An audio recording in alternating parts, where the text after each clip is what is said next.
All right, everybody. We should be live. Supposedly I'm live, but a lot of times we aren't live until we know otherwise. So please let me know in the chat if you can hear and see me. And of course, we have a lot to talk about tonight when it comes to this regional disaster that's occurred here in the United States because of Hurricane Helene. And of course, there's a lot of other things that we have to discuss as well that are compounded by the effects of this hurricane. And we have some other international news we'll talk about towards the end. But what's really important tonight is talking about what's happening to Americans right now that we could possibly help in some way, shape, or form. So I do see people saying 5x5 coming through. Oki Khan is here. Mike H with the 5x5. We have all types of things. So we also have Mitch Spriet here, ready for all the nonsense rants about SHTF that will never happen. Well, I would advise you to ask anybody in North Carolina, Tennessee, Georgia, Virginia, Florida, how they feel about that right now. So thanks for being here, Mitch. Really appreciate it. Now, of course, I do have to mention that Midway USA is the biggest supporter of the channel. Thanks to them, I can come out here, put out free information like this on a weekly basis, and have this conversation in order to hopefully get us all on the same page. So a big thanks to Midway USA.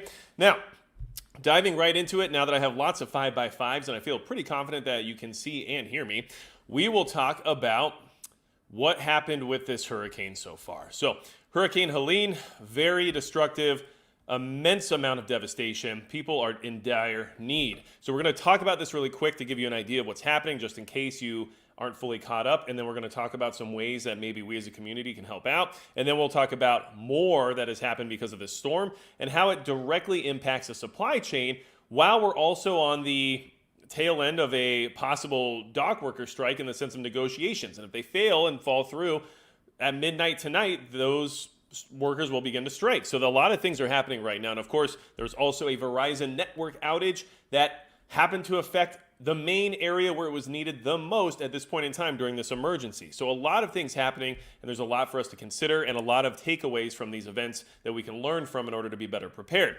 So supplies arrived by plane and by mule in North Carolina as Helene's death toll tops 130.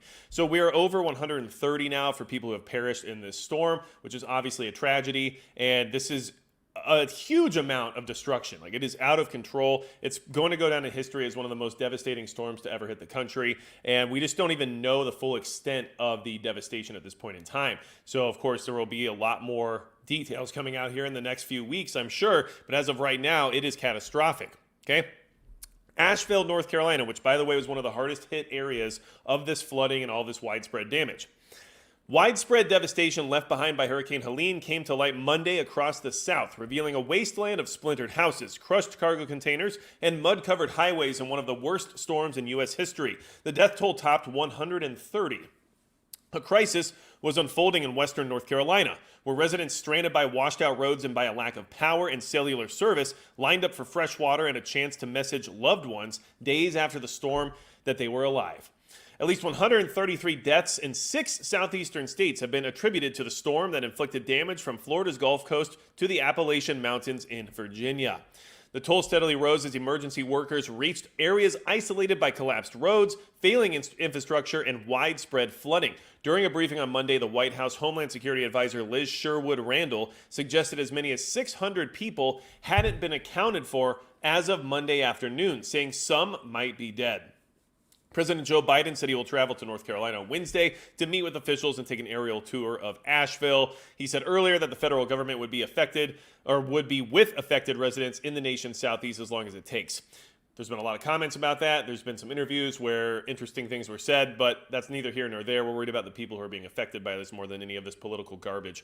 Government officials and aid groups work to deliver supplies by air, truck, and even mule to the hard-hit tourism hub of Asheville and its surrounding mountain towns. At least 40 people died in the county that includes Asheville. The destruction and desperation were unimaginable. A flattened cargo container sat atop a bridge crossing a river with muddy brown water. A mass of debris, including overturned pontoon boats and splintered wooden docks and tree trunks, covered the surface of Lake Lure, a picturesque spot tucked between the mountains outside of Asheville.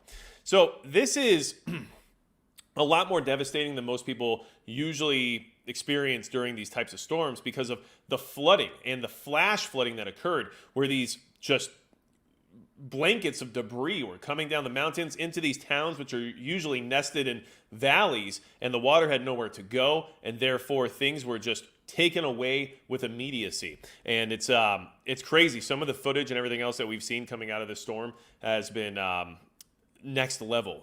It is insane, and people are hurting, people are suffering, and you can see here all these photos. And this is, this is right here is in Florida, and then we have other stuff going on here. This is actually in South Carolina. And then this type of stuff is the thing that you should really be thinking about while you're getting prepared for any level of emergency. This is always what happens after the fact, is when people go out to get the supplies that they need. And that's never going to work out for your best interest when it comes to being better prepared. These are the things that you need to have before there's a storm, before there's an emergency, because as you can see, the competition and the level of stress and anxiety that's probably going throughout this entire crowd right now is something that creates an environment of hostility. So it's something that you should try to avoid if at all possible, okay? And of course, I think we know that, but a lot of people are still in the situation where they would have to go get supplies even after the fact, and even being aware of how difficult these times can be. So be aware of this. This is what's happening right now. We're going to talk more about this, of course, but this storm is catastrophic. We have Eastern Tennessee, Western North Carolina, Georgia, Virginia, Florida. I mean, these states have been ravaged by this storm. So let's talk about some of the things we can do, because I want to make sure we touch on that and that all of you are at least aware of what I would suggest in the sense of where you might want to send some support, okay? So one of the companies I work with, obviously, is Refuge Medical, and they have Grindstone Ministries. Now, Grindstone Ministries is their nonprofit relief group where they go out to disaster zones after a natural disaster and help people rebuild their lives, or at least help them maintain a certain level of safety and security after the aftermath, right? So throughout the entire process, they're there trying to get people into a safer situation. So Grindstone Ministries is great. I know they've done great work in all different aspects of natural disasters, especially when there was those outbreak of tornadoes back in Kentucky a year or two ago. So definitely check out Grindstone Ministries. I have links to these different organizations we're going to talk about here in the description of this video, so you can check that out directly. And of course, if you want to deploy in order to go there personally to help out, here's a list of the things that they need, and here's all the stuff that they're asking for. I just put a link of it in the live chat for you, but I'll share it here on screen as well, just so you can kind of see if you're just even interested in being emergency capable in the sense of deploying and helping people during a trying time, even if it was just for your local community or whatever it is. This actually gives you some ideas about what would be required and what you might need to be able to do in order to be beneficial for that type of work. So they're saying here, they need logistics personnel, SAW teams, medical personnel, heavy equipment operators, truck drivers, search and rescue personnel, communications experts, community liaisons, general laborers, right? So like all of these different skills and everything else are things you could be considering about where you might be lacking or what you could improve on if you wanted to be an asset for your community after a natural disaster. And of course, they also talk about if you have heavy equipment like skid steers or side-by-sides, pickup trucks, box trucks or flatbeds, power generation equipment, bulk fuel, tanks and fueling equipment, as well as water, of course, and non-perishable foods. Like those are all the supplies that they would be looking for if people are willing to help out. And of course, this is the stuff, a deployment packing list, which is very interesting because this is all based off of personal experience from those who have deployed multiple times, boots on the ground. And they're telling you exactly what you'll need here. And these are the priorities. And you can kind of look through this list and see if there's anything here that doesn't make sense to you based on what you currently have in your emergency bag or your bug out bag or whatever it might be, right? And this is what they're actually using boots on the ground post an emergency disaster. So these are all very good resources, not to mention what they're looking for from people if you are willing to go volunteer and help out. So this link is, like I said, I just put that in the live chat, but it's also in the description of this video. If you're looking to deploy, they have contact information here. They also have what it is that they are looking for in the sense of personal skill level or the equipment or anything else related, okay? And then there's also the donation form, which is obviously how a lot of us tend to help out because sometimes it's hard logistically to get yourself to a different part of the country to help out, or maybe you don't have the skills or the capability, but maybe you have the financial breathing room to try to help somebody out, right? So I put that link in the live chat. It's also in the description. And of course, it's a very simplified donation page. So that way there's not much to have to consider. But Grindstone doesn't just do Hurricane Helene relief. They are all over the place, constantly helping people out. So keep that in mind. And then of course, there is another organization, or let's just say a campaign, that was put together with the help of Pinball Preparedness. And if you don't know about Pinball, make sure you check out his channel. But I'll put that link here in the live chat too. And that way you all can help them out if you decide that it's something that you want to try to do. And what they're doing is they're trying to help Eastern Tennessee, which obviously saw a lot of devastation from the storm as well. And they've raised a lot of money. They've done very well. They've raised $58,528. So they're doing very well in the sense of getting the community to help back them and get them what they need in order to help their neighbors and everyone else who has been suffering from this disaster. So I wanted to share that as well. Like I said, Pinball Preparedness is another person that's part of the preparedness community here on YouTube. And I think what he's trying to do there is very, righteous. So make sure if you're interested in that, you can at least check it out. And if you aren't sure about what's going on there, you can always go to his channel as well, which is, like I said, Pinball Preparedness. And that will give you some ideas about what he's planning to do with those funds. So you can check that out. And there you are. This is his channel. And I'll go ahead and put that in the live chat too. Okay.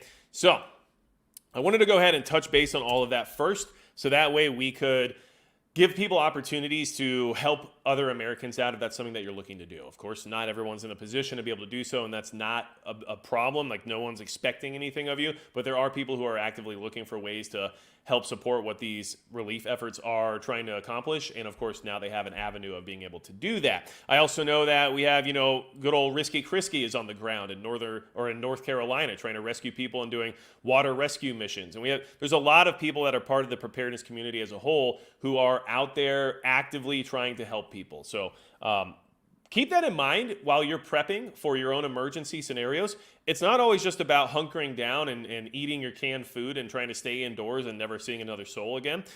Sometimes, like, what we have to do as a community is come together and help each other out during these really trying times so that we can rebuild and reestablish infrastructure and get things back online as soon as possible so we can all get back to having a somewhat better quality of life, right? Like, it might not be comfortable for a long time, but at least getting people that idea of some level of comfort can really go a long ways in making things a lot easier for everybody. So, Cherokee Survival, South Carolina helicopter pilot was rescue mission thwarted due to a no-flight restriction. Interesting. Okay, well, that's good to know. I'm not sure how all that works, and I don't know all the logistics of everything when it comes to working between FEMA and the federal government and everything else related to regulations. But what I do know is that there is a lot of tension between volunteer organizations and the federal government because of the fact that they're constantly trying to throw their weight around without actually delivering on a lot of the promises that they're trying to make. So I know, at least from people that have personal experience with this stuff, that that's an issue that is continual and always happening during these emergencies. So it's unfortunate, but it is what it is, right? And we all know the deal. The federal government tends to make things more complicated than they need to be, right? So let's keep talking about what's going on here. There is a lot that I want to discuss just because it is, I guess one of the reasons why I kind of want to focus on this tonight is because there's takeaways here. First off, this was a major catastrophe that people were not prepared for in some areas, because generally a hurricane isn't something that they're assuming is going to affect them as far inland as they were. But the effects of the hurricane when it came to the rainfall, as well as the fact that they had oversaturated soil in certain areas, and in some areas they had drought where the soil couldn't absorb the water, right? So all these different conditions came together to create this perfect storm of just bad situations that stacked on top of each other. Not to mention the infrastructure failures, like dams failing or waterways not being able to handle the immense amount of water that was suddenly dumped on them. It's just a stacking effect, and we witnessed that Jenga tower fall over in some of these places, and it's very concerning and also tragic to see this happening here in the United States in 2024, right? So. And I do see that Mike H came in with the Glenn Beck mentioned this AM that his Mercury zone is boots on the ground, yet FEMA and Red Cross were conspicuously absent. And these things, that stuff does happen. And I've heard it quite a bit, and I know not everyone can be everywhere all at once. And I understand that. So I'm not trying to backseat quarterback, right? Or armchair quarterback. I'm not sure what we say anymore at this point. I think you're supposed to be driving when you're in the back seat, but I'm not there, so I can't comment on it directly, and I'm not necessarily in a position to judge anybody else who might be down there doing something that I'm not personally doing right now. But what I can say is that there has been many reports from many other disaster zones where that seems to be problematic. So I don't doubt that there might be some issues there. But I also try to keep in mind that even if FEMA is doing things in a way that maybe a lot of us wouldn't agree with, there are people who volunteer or work for FEMA that do genuinely want to help people, right? So we have to always keep that in mind too. And maybe they're not able to do what they want to do based on, regulations or restrictions that are placed on them. Helene, latest. Communities wiped off the map as 600 remain unaccounted for and officials beg for resources. It looks like a bomb went off. Georgia Governor Brian Kemp said of his state as deaths have now been reported in North Carolina, Florida, South Carolina, Georgia, Virginia, and Tennessee. And that is a very wide spread of fatalities from this storm to hit that many different areas all at once. It's very... It's just out of control, honestly. Donald Trump visited storm-ravaged Georgia on Monday afternoon to survey recovery efforts after Hurricane Helene, which tore through the southeast late last week. At least 132 people have been killed after the hurricane slammed into Florida last Thursday, then tore a path north, bringing catastrophic flooding and powerful winds. More than 600 people remain missing in a single North Carolina county. Now, that's a single North Carolina county, and that's just the people that they know are missing. I want you to understand that as we get more information and more data from the boots on the ground and the stuff that I'm hearing from people who are there right now, and especially seeing some of these reports coming out on X and other platforms, right? The death toll and the casualty rate is much higher than what's being reported right now. I don't think that we're actually being shown the true devastation of this entire calamity quite yet. But this is what's being reported from the mainstream currently, at least. Deaths have also been reported in Florida, South Carolina, Georgia, Virginia, and Tennessee. In Buncombe County, North Carolina, at least 35 have died, and fears are growing for around 600 people reported missing. Landslides have devastated the southern Appalachia region. North Carolina Governor Roy Cooper told CNN on Monday that communities there were wiped off the map. President Joe Biden said he would visit the impacted communities at a later date so as not to disrupt response to the storm. Millions have been left without power, communications cut off, and hundreds of roads closed due to damage. Officials have warned of the challenges of getting crucial supplies such as water to those who are in need. Now, here's something that has happened during the storm that's very cataclysmic. So these bridges have been wiped out all over the place. And we have miles of I-40 that have also been completely wiped out or are currently underwater or covered in debris. So we have these major thoroughways, which, by the way, I-40 goes from California to North Carolina. Like, this is a major highway. So these roads and these bridges are destroyed. People are being stranded because they used to rely on these bridges and this infrastructure to get from one place to another. And of course, all of their water is contaminated, whether or not it's because the pump house is underwater, whether or not it's because their own personal private well is contaminated from septic and everything else that gets into the water system once we have floods of this size and nature. But this is just destroying everything in its path. And then the people who are cut off don't have access to supplies, they don't have access to communication, they don't have power, and they also can't even drink the water that they do have access to because it's contaminated. So this is a worst case scenario for a lot of people, and this is what you prepare for. This is emergency preparedness, 101. Like, this is the big one that you hope to never have to face, but if you do, you might have some capability here. But in a lot of cases, even these people could have been the best prepared people we ever met, and their house got wiped away in a torrent of water. And if that's what happens, you don't have anything now, right? If you escaped, you evacuated, you only have what you brought with you. So no matter how well prepared you can be, and no matter how much you've invested in preparedness, there's always a chance you might lose everything no matter what, right? You still might have to start over from zero, and you might still have to rely on aid and other services in order to keep alive during an emergency like this. So I just want everyone to keep that in mind while they're making their plans and they're trying to become better prepared, that you have to just be okay with the idea that you might just have nothing, even after all the work you've done, right? Because that's what's happened to a lot of these people. And getting this water to people is huge, and there's just not enough water to go around right now. There never is after these massive storms hit. There just never is. Okay, so now we're talking about climate change and stuff. I mean, all of this stuff is just a bunch of discussion at this point, but none of that matters. What really matters is what is going on the ground right now with the people who are affected directly by it. And this is from Georgia right here. I mean, it's just insanity, and I can't believe how much devastation, how much destruction there was. And the biggest thing that we're going to all suffer from together in the sense of as a nation is going to be the infrastructure damage, because it has been catastrophic, and it will create ripples in the supply chain. It will cause other issues. It will cause a lot of problems. But as you can see, there's just a lot going on. 2 hours ago, there's still 1.7 million people without power. That's a lot of people, and that's from Florida, Georgia, the Carolinas, and Virginia. So this is not going away anytime soon. I have seen reports that water might not be back up and running for people in the sense of clean drinking water for 2 to 3 weeks or even longer. I've seen reports that the power might be out for 2 or 3 weeks or even longer. I've seen all types of reports. I mean, there's towns in some of these areas that you wouldn't know there was a town there before. So how do you, what do you do in that scenario? How do you rescue those people, or how do you save that town? If it's gone, right, suddenly there's a whole different logistics issue that you have to work out. I mean, it's a disaster. It's a 100% unmitigated disaster. It is worst case scenario for a lot of these people. Okay. Let's see here. Jackie W. It's so frustrating as a truck driver as I'm trying to help, but that region is so isolated and difficult to get supplies to. Exactly. And that's a huge problem right now. The roads that get you into these smaller towns and these smaller areas are just gone, or they're blocked, or there's just a lot of other traffic trying to get in and out in order to provide relief or rescue. And so it's extremely difficult. And then, of course, even if you do get through, trying to navigate's difficult because internet's down, cell phones are down, people are having hard times even getting around because they're looking at paper maps and the roads that used to be there don't exist now all of a sudden, right? So it is a logistics nightmare, 100%. Bees Nuts, good to see you as well. Linda Sky, it is so sad, 100%.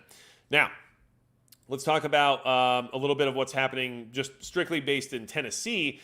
Just a lot of what's being talked about is what happened in North Carolina. It has received the majority of the damage in the sense of like the catastrophic damage, especially in that Asheville region for being a more heavily populated area and a tourism spot. But Tennessee got hit extremely hard as well. And this is, it's insane what's going on there. But one thing that you can learn from this article is some of the things that they're doing to try to give people relief. Gives you some ideas about what to expect during a disaster in any other situation, right? Food, water, shelter, roads. Where to get help in Tennessee after Hurricane Helene. And, you know, if someone is checking in right now from Tennessee or you're in that area, maybe this helps you out. But, of course, this is for you guys to learn from. And if you are in these affected areas and you are watching this live stream, make sure you check in just so, you know, people can, you know, check on you, and then, you know, maybe we can think about you as we move through this conversation tonight, because I grew up, you know, in Florida. I grew up on the Gulf Coast. Hurricanes are part of life, but I never had to survive anything like what I'm seeing some of these people dealing with right now. I mean, the most flooded my street ever got still didn't reach my front door, right? But this is like a whole nother story. So, okay. Need information about Hurricane Helene devastation? Knox News is here to help sort things out. We're sharing information as we find it below. Stay safe from floods by checking the weather warnings, right? They're going to give you flood warnings. They're still in place at various locations for various reasons, right? Stay off the roads if you can, of course. They're advising drivers not to be on the road. I mean, all these things make sense. They're very logical, but people ignore this stuff every time there's a disaster. We're still urging people to stay at home, said Kelsey Edwards, a communications officer for North Carolina Department of Transportation. There's no good ways to travel around that area, basically in the western part of the state. And that's obviously talking about North Carolina. Tennessee state troopers are on duty on Interstate 40 and other roadways across East Tennessee to stop drivers from entering flooded areas. You do not ever need to attempt to drive across a roadway that's flooded. Turn around and don't drown, said Lieutenant Bill Miller, a public information officer for the Tennessee Highway Patrol. Your vehicle will be swept away very quickly in current, swift moving waters. And that's 100% true. And people do it all the time. Anytime there's a flood, they will try to drive through, even though it's a horrible idea. Never drive into water that you don't know how deep it is, that you don't know how fast it's moving. It's just an awful idea. Okay. Food and water in Newport. There are still some areas without power, but officials are trying to restore all power as quickly as possible, according to Newport City Administrator James Fincham. Water access is a more challenging issue. Intake for the water system is on the French Broad River. The operations building that powers the pumps is underwater. Until the water recedes, officials cannot determine how long running water will be unavailable. This is the longest time access to water has been limited, Fincham said. Drinking water and food supplies are being passed out to those who need it at the Professional Development Center in Newport at 601 West Broadway Street. Hospital in Newport is at a limited capacity. Newport Medical Center is open and operating, though at a limited capacity due to the lack of water. You see how quickly infrastructure starts to crumble around itself when these things happen? We can't keep up with a disaster of this size. And it's not to the fault of any of these people. It is what it is, right? The emergency department, medical surgical unit, intensive care unit, and labor and delivery unit are fully operational, according to Scott Williams, Chief Executive Officer of Newport Medical Center. Here's where you get shelter, all kinds of things. All the schools are closed in the area. There's a hotline for missing people, which is obviously something that's good to have. But this is what's happening, and this is what the response has to be during these times. And it's just crazy how much damage has been done. And like I said, Pinball Preparedness, he's over there in that area trying to provide relief, and like they've raised a lot of money, so they're doing very well. But obviously, anything helps, and anybody would be grateful for whatever support they can get at this point in time if they're affected by this directly, right? Florida Sheepdog, Biden is coming, diapers on the ground. Well, listen, obviously he's got to show up no matter what. It's just part of the deal. But I would hope, regardless of ideology or political belief system or anything else like that, I would hope that seeing that devastation would at least provide some motivation to provide whatever relief is possible, which we can't depend on. We know the government's not here for us. It's not going to save you, but I would hope that we can provide some level of relief. And I've seen a lot of people trying to make this very politicized, right? And people are out there talking about how, Republicans don't like socialism until a disaster happens, and then they want relief, right? And I first off, I think it's disgusting to try to turn this into a political situation, because people of all backgrounds and ideologies are affected by the storm. But also at the same time, I don't understand how people can't recognize the fact that my tax dollars, the ones that I have put into the system for a huge portion of my life at this point, are what is providing this relief. And that's what the best use of our tax dollars really is. The best use of our money is helping other Americans who are in dire need due to a natural disaster that was out of their control. I mean, I don't know what else I could really justify tax dollars being used for more, right? But here we are. So everyone wants to bring up, these political talking points instead of understanding that this is just a tragedy that a lot of people are experiencing, like the worst day of their life right now, right? So just be aware of that. But here we are. So now, East Tennessee Mike says there is still a significant landslide threat, and it stopped raining 3 days ago. Let that sink in. Yeah, and these things don't just disappear overnight. They continually become a threat. Now, well, we just talked about government, right? And then we're talking about additional threats, and we're also talking about the response in an aftermath of a storm. And I have to bring this up because it is a direct...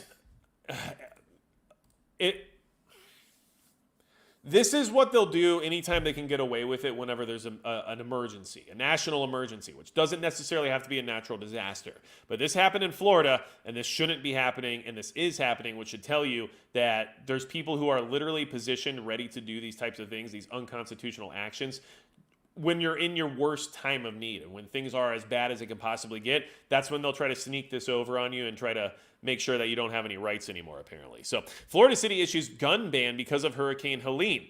Florida was hit by a massive hurricane a couple of days ago. The city of Okeechobee took advantage of the storm by prohibiting carrying, selling, or displaying firearms and ammunition during its state of emergency. The city declared a local state of emergency when Hurricane Helene approached the Florida shore. The chief of police, Donald C. Hagan II, warned residents that the city was banning the carrying of firearms, whether the guns were carried concealed or openly. He also prohibited the sale of firearms and ammunition to anyone, no matter if it was a private sale or from a gun store. Stores were also not allowed to display firearms or ammunition. The state of emergency ran from 9 a.m. on September 26th through 6 a.m. on September 27th. Although the state of emergency is over, the order is alarming to many gun rights activists. So, listen, this happened. Keep this in mind. We saw this stuff during Katrina. We're seeing this stuff right now. And also this is when, you meet some good police and you talk to people who are part of the police who are on our side in many ways, like constitutionalists who are just there to try to protect and serve their community, right? And then you have police like this who make everyone skeptical and angry about the police once again, right? So like this, it's not a one brush paints all type of a situation, but these are the things that the police do that make everybody not like them, right? So here we are, but this is, you should expect this during an emergency. You should.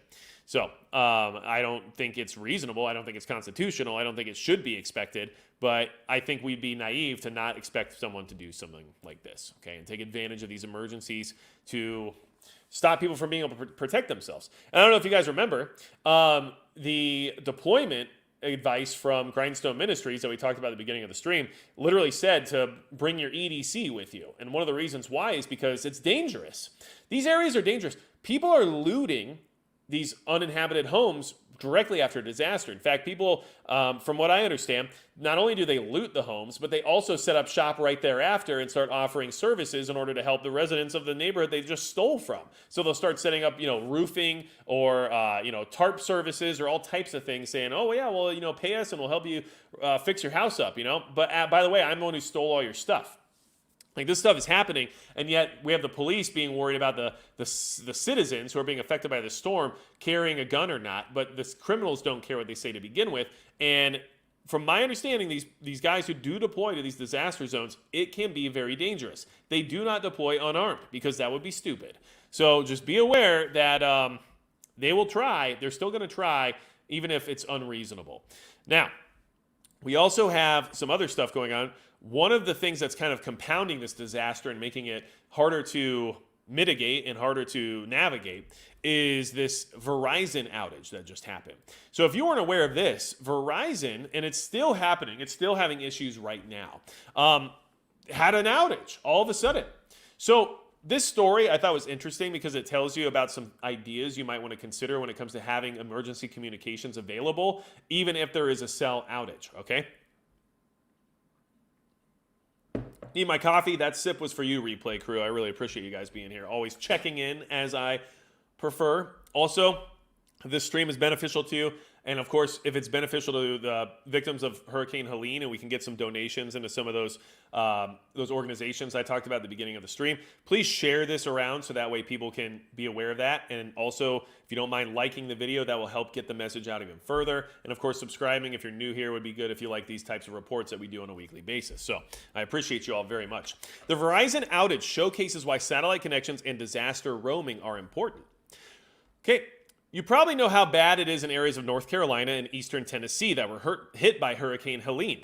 These communities are not prepared for this sort of disaster like other places are, and the cleanup is going to be slow and painful. We here at Android Central and across the future brands wish everyone well and are hopeful that people will be able to return to a normal life sooner rather than later. If you'd like to help out the victims, they give you a Red Cross link, which I highly advise you make sure the money you donate to any of these causes is going actually to the cause you're wanting it to go to.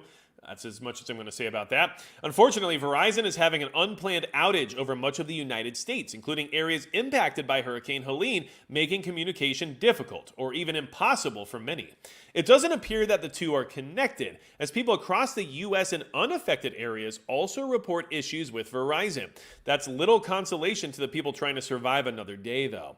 There are two very important things you need to know about if you're a Verizon customer: satellite messaging and disaster roaming.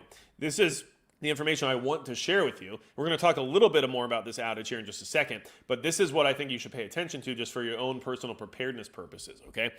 If your phone is equipped with an emergency satellite service like recent iPhones and the Pixel 9 series, you can use it to send out a message for help. And it tells you how to enable those here on this website. And in case you're interested in learning how to do that and you have some of these devices, I'll just put a link in the live chat right now so you can actually just go right to this article if you want, because they do have links here that teach you how to do these things. With the iPhone, you can use satellite services for non-emergencies as well. So don't be afraid to text your friends and family. They want to hear from you. I realize this may not help people who can't get connected, but if you can, visit these links and share them, especially with responders and volunteers. Another important thing to know is that the state of North Carolina has enabled the disaster roaming rule. This means anyone with any phone can connect to any available cellular provider, provided your phone has the correct network capabilities. It probably does. This means Verizon customers can connect using AT&T or T-Mobile infrastructure to make calls and send messages. This is important because not everyone has a new phone that can connect to a satellite, especially in rural areas most affected by Hurricane Helene. The list of satellite-supported Android phones is unfortunately thin, but there are a number of companies working to make this a more ubiquitous feature across devices and carriers. Motorola even launched a device that more or less brings satellite connectivity to any phone. Hopefully, disasters such as this can help provide a bit of added urgency to get those services off the ground. Until then, we have to work with what we have. To use disaster roaming, you simply need to go into your phone's network settings and make sure roaming is enabled. Don't worry, it's not going to cost you anything and it might get you connected in a pinch. Verizon will get things sorted out in due time, but until then, some people absolutely need to be able to use their phones. So, those are ways you can get your phone set up to be more disaster ready. Now, here's the thing about the outage that I think we should all pay attention to, okay? And this is, look, and that might have been layman's information for some of you because you know how your phones work, but not everybody does. And that's why I wanted to at least put that out there, especially if someone is in those affected areas right now. Maybe they have internet at home, but they can't use their cell phone. That's how you can get your cell phone up and running. And of course, Garmin has some devices like their InReach Messenger. It's like $200 or $300, I think $300. But what it does is you plug your phone into it and it lets you send text messages through a satellite anywhere you are as long as you pay for a plan. So yeah, it's expensive and then it has a monthly plan associated with it, but it allows you could text somebody from the middle of Alaska. Like it doesn't matter where you are, it gives you that connectivity, which in an emergency could be very important. Verizon confirmed service is beginning to come back online after a major outage, okay? Verizon has confirmed that its cell service is beginning to come back online following a massive outage affecting some of its mobile phone customers. Verizon engineers are making progress on our network issue, and service has started to be restored, a Verizon spokesperson said to CNN on Monday. We know how much people rely on Verizon and apologize for any inconvenience some of our customers experienced today. We continue to work around the clock to fully resolve this issue. Now, just for the record, I'm not a big fan of CNN, but they did have the most detailed article about this outage from a mainstream outlet, so I wanted to look into it because I wanted to see what they're going to tell us about. And what was interesting is what they say towards the end here. But first, complaints to Verizon's verified account on X show that the customers have been frustrated by a lack of cell service and an inability to connect to the network. Many Verizon iPhone customers complained that their phones had been stuck in SOS mode Monday morning, allowing only emergency calls via satellite. Verizon has 114.2 million subscribers in the United States. Now, here's what's interesting. They start talking about what happened with AT&T and some of these other providers and stuff like that. But what I found very interesting is this little tidbit right here, which I definitely want you to pay attention to. But telecom companies are notoriously tight-lipped about the reasons for their outages. So if networks are down, particularly just for a few hours at a time, it's unlikely the cell service providers will say much about what went wrong, right? So remember, AT&T went down because of an update, right? And now Verizon went down, and they're not even saying why at all. They're just saying they're working on it. And this is what they're telling us here from a mainstream media outlet, is that they're just not going to tell us when things go wrong or why they go wrong. And so it's fair to be skeptical, maybe assuming the worst, but these cell phone networks are very vulnerable. And that's something that you should think about when you're planning for emergencies, because right now people in Tennessee and North Carolina and Georgia, Florida and South Carolina and Virginia, people who need their phones right now suddenly don't have them, because just so happens that during this crisis, Verizon's networks went down. So hopefully you got some ideas about how to work around that if need be, and also the fact that when these things happen, we're not going to ever find out what really went down. Okay, MR, if it floods now, it will again. So we have to store generators high and dry. Yeah, if you are in a flood zone, yeah, it's a good point. You should definitely make sure that they're running in a safe location. And Linda Scott says, be prepared for no cell phone, 100%. That's why we have additional forms of communications, whether or not that's radio, whether or not that's satellite, whatever it might be. Just don't fully rely on just your cell phone, right? Concealed carry allowed during declared mandatory evacuation by statute 790.001, chapter 790. So Florida Sheepdog, I found that was interesting. So Florida actually has a law that does not allow local departments or local governments to override the state government. So the state basically said that what that police chief did is illegal. So that, I mean, but it doesn't matter. That's what they're doing right then, right there, right? So it might not be legal, but that might not matter for that first few hours or that first day or that first week or however long it lasts for. The people who are enforcing it is what's going to matter, and the people who are dealing with that enforcement are the people who are going to be struggling. So like 100%. It's legal. And what they did is not. That doesn't mean it's not going to be a problem, right? And that's what we always have to consider when it comes to these types of things. Now, Hurricane Helene, obviously a tragic disaster, destroying homes, ruining people's lives, destroying their businesses.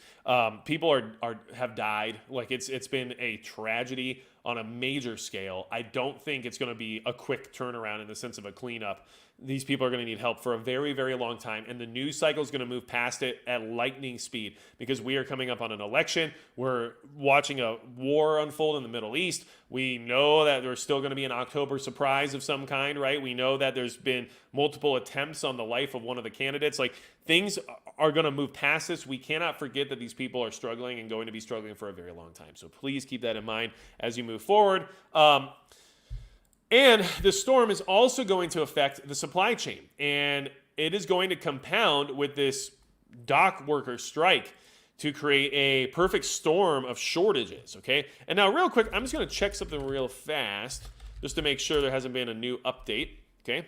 Because these dock workers are, like we're talking like we're hours away from this thing happening. So, and so far, no, it seems like there hasn't been any type of resolution. So we're still on schedule for that. So we're going to talk about how this storm has destroyed infrastructure. And then we're going to talk about the strike. And then I need you to extrapolate that and say, I better make sure I have my supplies topped off. And I'm not even kidding with you. Like, I mean it. Like, you need to be very concerned about this. Okay, first off, this is from TLI. Shipping updates Hurricane Helene's impact on carrier operations. Hurricane Helene infrastructure devastation and recovery challenges. Okay, now listen to this. Transportation update. Hurricane Helene's impact on carrier operations. In the wake of Hurricane Helene, several major regions have reported transportation shutdowns. We're being advised by our motor carriers the following areas are currently closed with no pickup or delivery services available.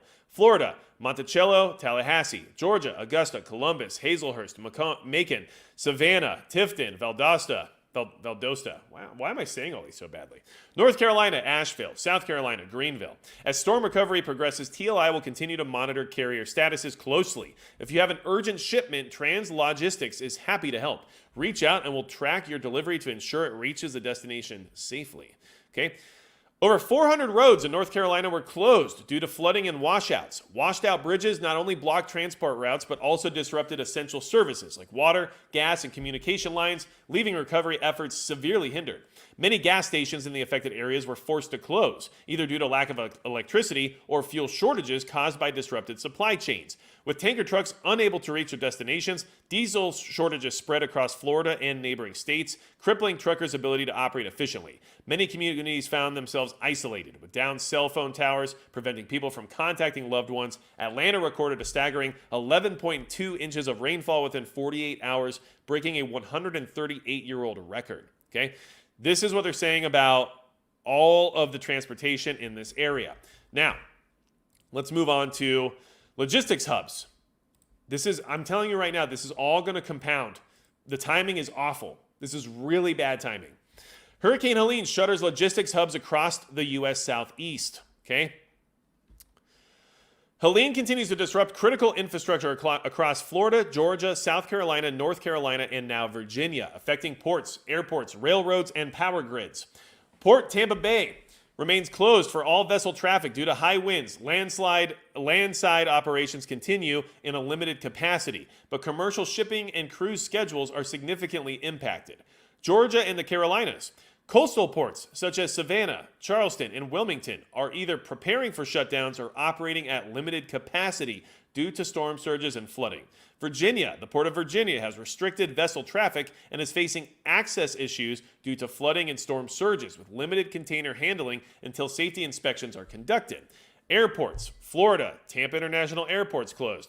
Georgia, Hartsfield-Jackson Atlanta International Airport is reporting 100 flight cancellations. South Carolina and North Carolina, regional airports are experiencing delays and cancellations. Virginia, Norfolk International Airport and Richmond International Airport are reporting significant delays and cancellations. Class 1 railroads and intermodal ports. CSX and Norfolk Southern, which service the Southeast, are facing operational delays due to flooding and debris on the tracks. Both rail networks in Georgia, South Carolina, and North Carolina are experiencing disruptions, with Virginia now seeing similar impacts as the storm moves north. Utility and power. Across Florida, Georgia, South Carolina, North Carolina, and Virginia, nearly 3 million households are without power. Now, that number has gone down since this report came out, but still, millions of people without power. Utility crews from neighboring states have been deployed to assist in power restoration, with Virginia facing power outages affecting approximately 500,000 households.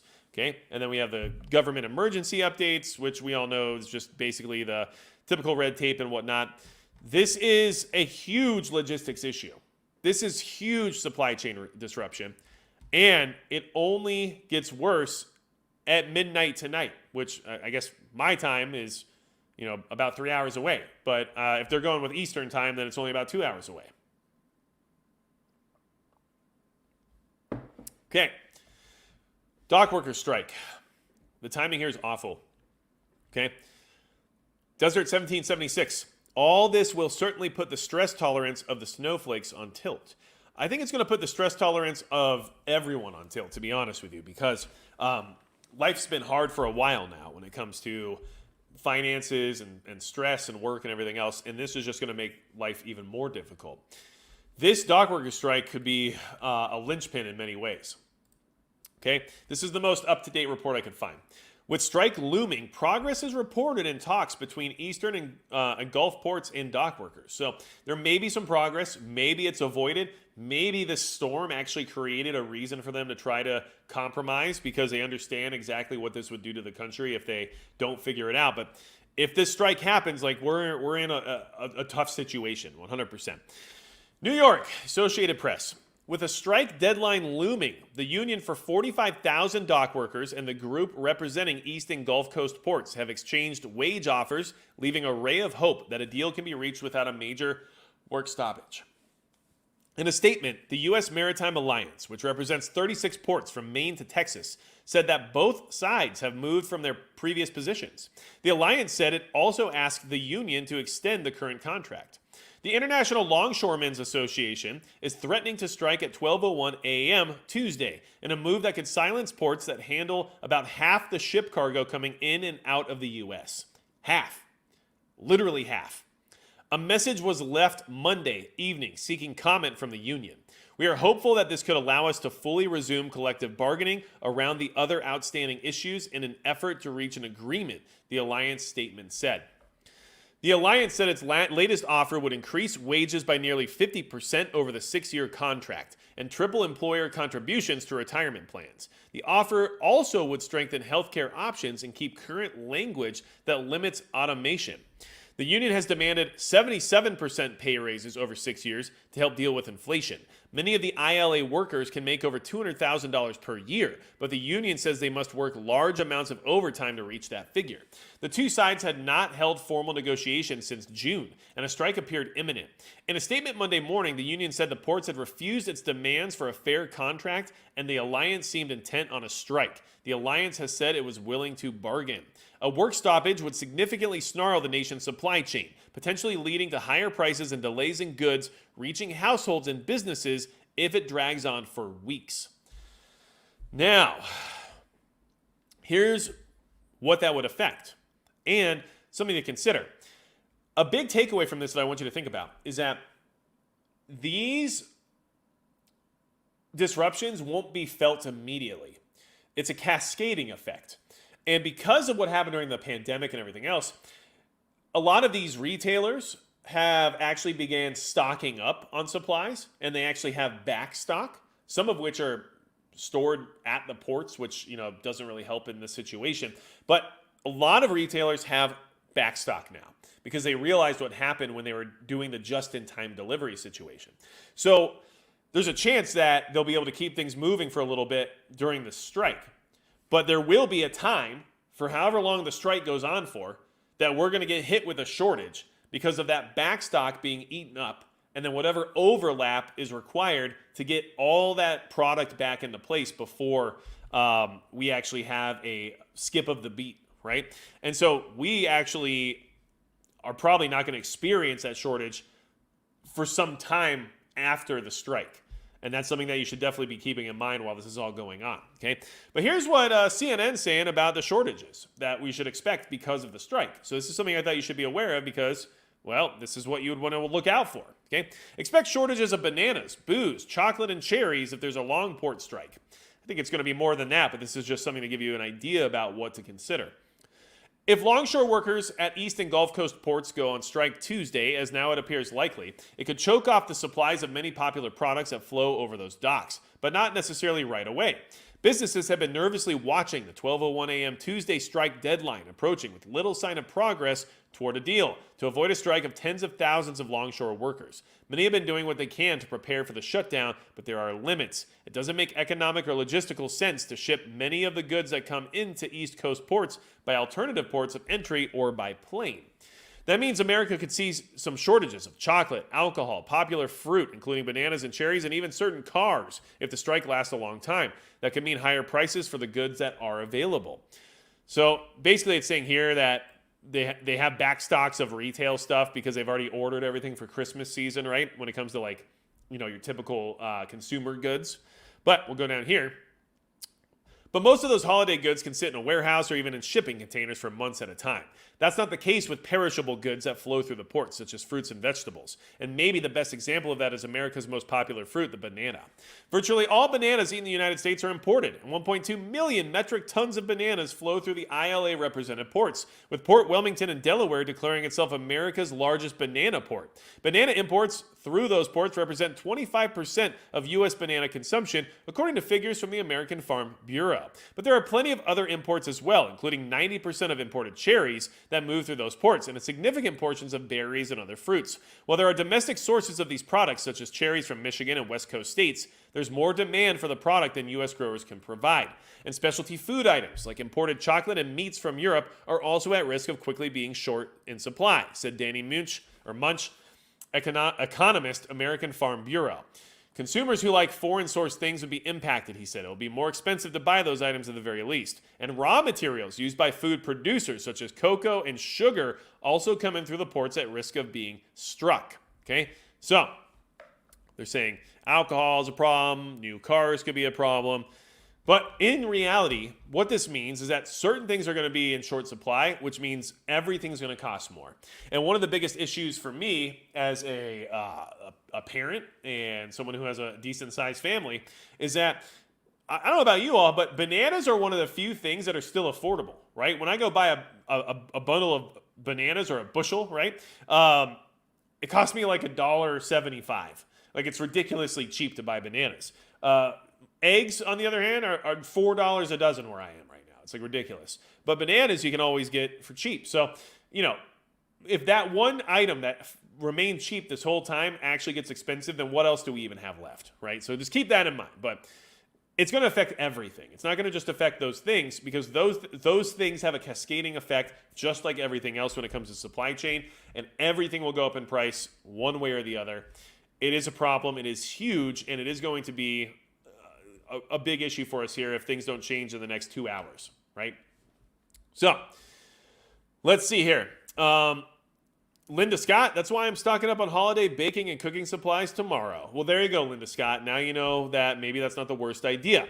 So, let's talk about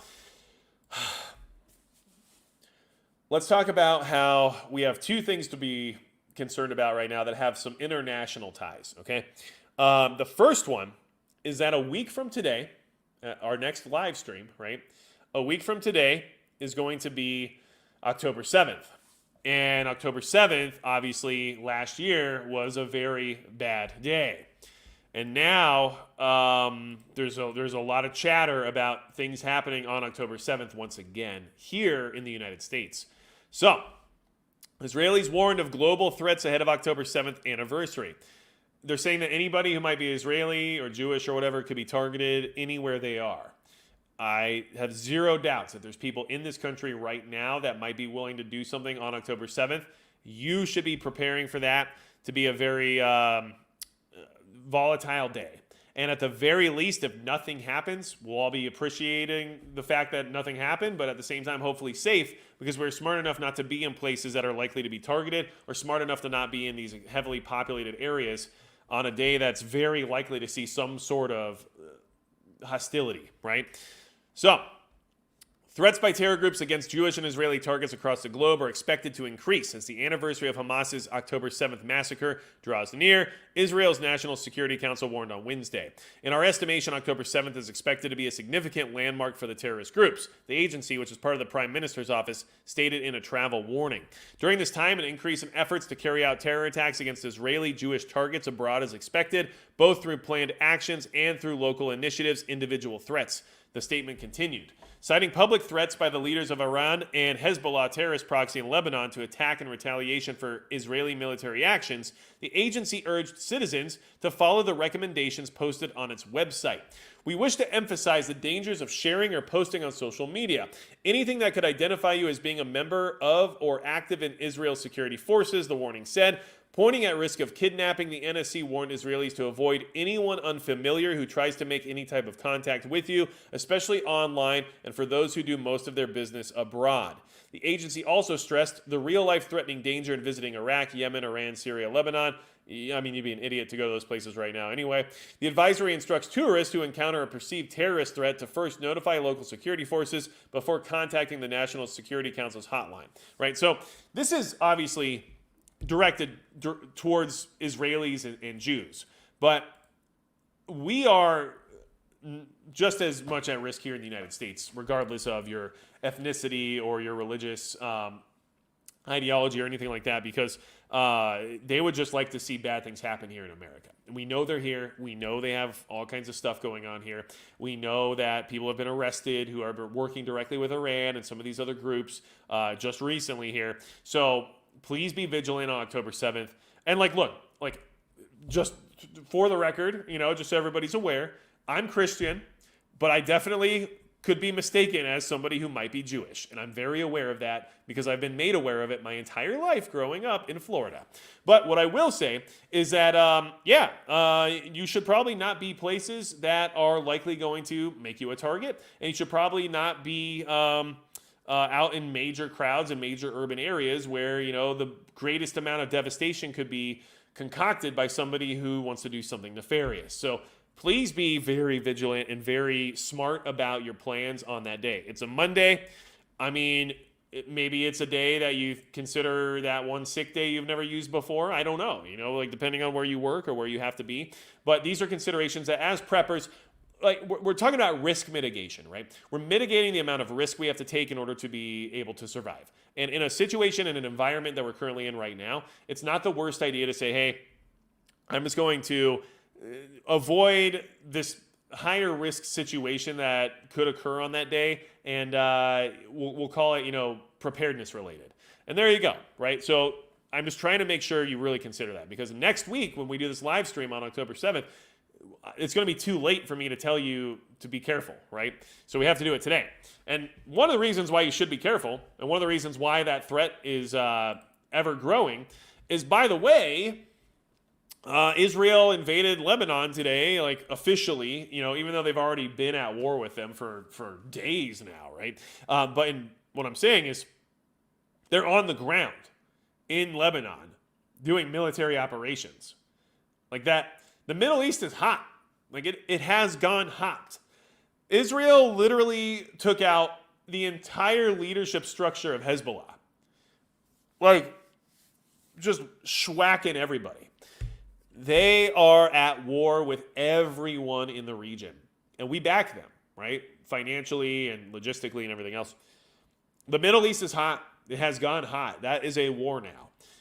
And this is just more evidence of that. This is not just starting right now, but this is just showing you how much of a real war it is. Ground war begins. IDF invades southern Lebanon to eradicate Hezbollah threat. Okay, this is from today. Israeli Defense Forces began their long-anticipated invasion of southern Lebanon on Monday night, local time. Early reports indicate that IDF Special Forces units were the first to go in. U.S. government sources say that Israel has agreed to President Joe Biden's demand that the IDF ground operation would be limited in scope and duration. Where does that sound familiar? Do you think that we have given them the same kind of talking to that we gave to Ukraine? And that they have a limited amount of scope and duration in these different places that they're operating in now in order to not create a broader war environment. But then how does that look 9 months from now? How does that look 2 years from now, right? I mean, we're watching it all happen already in Ukraine, and now it's happening in the Middle East too. It also feels like it's right on schedule based on everything that's coming up here very shortly. Israeli Prime Minister Benjamin Netanyahu has not been following Biden's demands of late. After Biden insisted last week that Israel agreed to a 21-day ceasefire in Lebanon, Netanyahu instead authorized the IDF to go for Hezbollah's jugular. The IDF assassinated 18 of the terror group's top 18 commanders, including Sheikh Hassan Nasrallah, the organization's secretary general who had led Hezbollah for 32 years. Netanyahu's goal is far more expansive than anything Biden or Vice President Kamala Harris say they will support: the total eradication of the Hezbollah threat to the Jewish state. Right? Like that. It's a war. It's a hot war. The Middle East is at war. Like they're in a war right now. And most of the Middle Eastern countries, I've seen evidence or reports of peace deals being offered to Israel through other Arab nations, saying, "Hey, let's just figure this out," right? I think they're freaking out a little bit because Israel has nuclear weapons. Everybody knows it. It's not a secret, right? It's technically not true because they don't report to the Atomic Energy Commission, but they do have nuclear weapons. They just do. So I think people in the region are kind of freaking out because they're not sure what's going to happen. Are they going to nuke us? What are they going to do next? It's going to kill everyone in our government. They're going to kill every one of our military leaders. And Israel's just doing that. So that war is hot right now.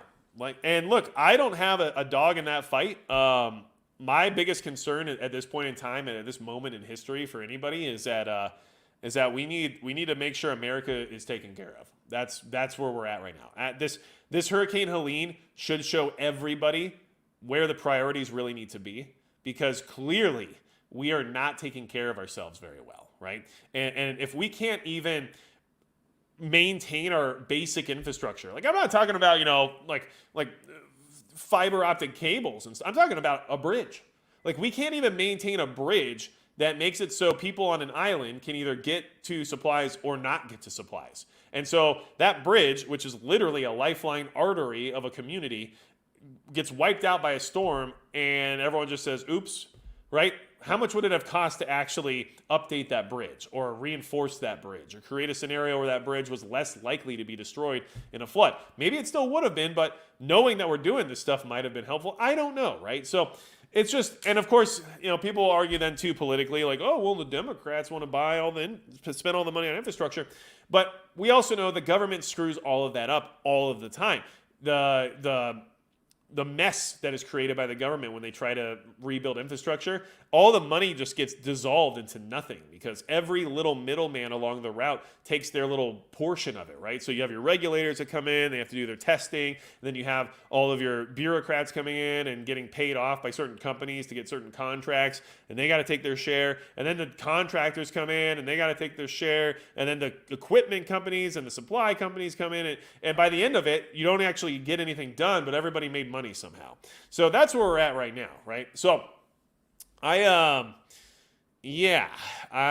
do not like the way things are going, but this is what's happening. Just to reiterate, I do have the links to Grindstone Ministries and to Pinball Preparedness Flood Relief in East Tennessee in the description of this video. So make sure you check that out if you're interested in trying to support those organizations and what they're doing. And of course, Grindstone also has the deployment page, which would be something you might be interested in if you want to go there personally and volunteer to try to help people. I will put the donation page for Grindstone in right now on the live chat, and then I will put the donation page for the the Flood Relief East Tennessee page in the live chat as well. And that way you guys have access to that. Helping other Americans or helping other people, especially just innocent people, is one of the few things we can do as a community that actually has an impact. And everything else is just noise in many ways, right? So this is one of the ways that I can try to help people out. I personally can't get there and do anything on the ground right now. I just do not have the means to be able to do so.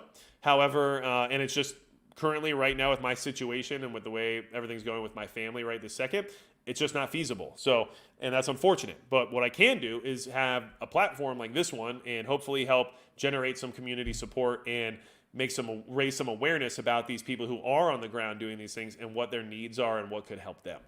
So that's what I'm doing, and I hope that it does help, even if it's just a minimal amount, you know. Batshit Crazy, thank you so much for the super chat. I appreciate it. And honestly, and even Savage Lee just said, I might kick him a few bucks, but Bear and I don't see eye to eye on too many things. And that's totally fine, and that's actually the right mindset. You don't have to like these people to understand that what they're doing is beneficial to others who need their help, right? And that's, to me, the right mindset. That's the logical approach. And, you know, like, let's be honest, when it comes to how I would run this country and how I would get things done, I would be very Spock about it, right? Because honestly, that's what we need to do when making decisions. And as someone who ran multiple businesses throughout my life and had a lot of employees I had to manage, I can tell you that I often had to make hard decisions that made me feel like a bad person, but it's what had to be done to enhance the success of the business. So that's just part of real life, and I think more of us need to be able to take that approach if possible, right? You can't always make the decision that makes you feel good. Sometimes you have to do the hard thing because it's what needs to be done. And like Savage Lee just said, he might not like, you know, Bear, but he understands that Bear is doing stuff to help those people, and so he's willing to support Bear in that endeavor, and that is taking the higher road and being somebody who's putting logic ahead of emotion, and I find that to be impressive. So I appreciate that. Northern Girl Hobbies, thank you so much for hanging out tonight and being a mod. Always very appreciative. And then I think I saw Prepper Now in here earlier, but maybe not. Rip Curl Readiness, of course, always modding too, which I also appreciate. Now listen, I am going to have the private live stream tonight. Don Pyle, thank you so much for the super sticker there, and yeah, let's celebrate you. Let's celebrate your chat here. How does it let me celebrate it? I don't know. It's not letting me do it now. It's being weird. Okay, anyway, and thank you, Porky Prepper. I appreciate it as well. You guys are amazing. Obviously, Porky Prepper and Don Pyle are both members, and if you are a channel member, which you can be if you hit the join button down below, you can be part of the private live stream tonight. It's for channel members or Subscribe Star members, and Subscribe Star is where you can come support the channel directly if that's something you want to do. We're getting some exclusive content, preparedness incentives, and we can just chat on there too if you want to do direct messaging or anything like that. It's a lot easier to get a hold of me in that way. So put that in the chat now. And the private live stream, just so in case you're new here, there is no pertinent information behind a paywall here.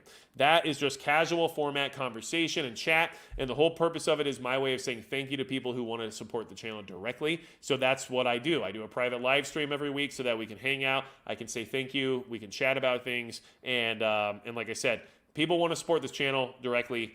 I can't stop them necessarily. I appreciate the support 100%, so I feel like I need to do something to say thanks, and that's how I do that. But I never take, you know, a private live stream and then tell those people all this really important stuff that you don't get here. 100% you get all the same, or all the information here that you need, and then all of that is just casual banter. So just want to make sure that we're very straightforward about that. Super Chad, glad you're here. We always need more Super Chads in the chat. Listen, you guys are amazing.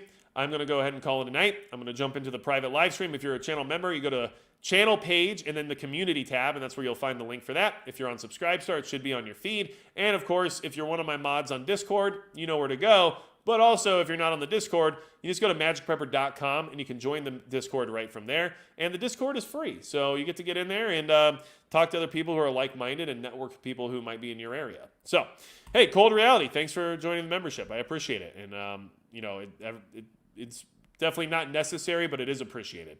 You guys are amazing. Please consider supporting some of these entities and organizations. They're doing great work out there. I know it for a fact. And if there's anything else you need from me at all, you know what to do. And besides that, it's going to be it for Magic Prepper.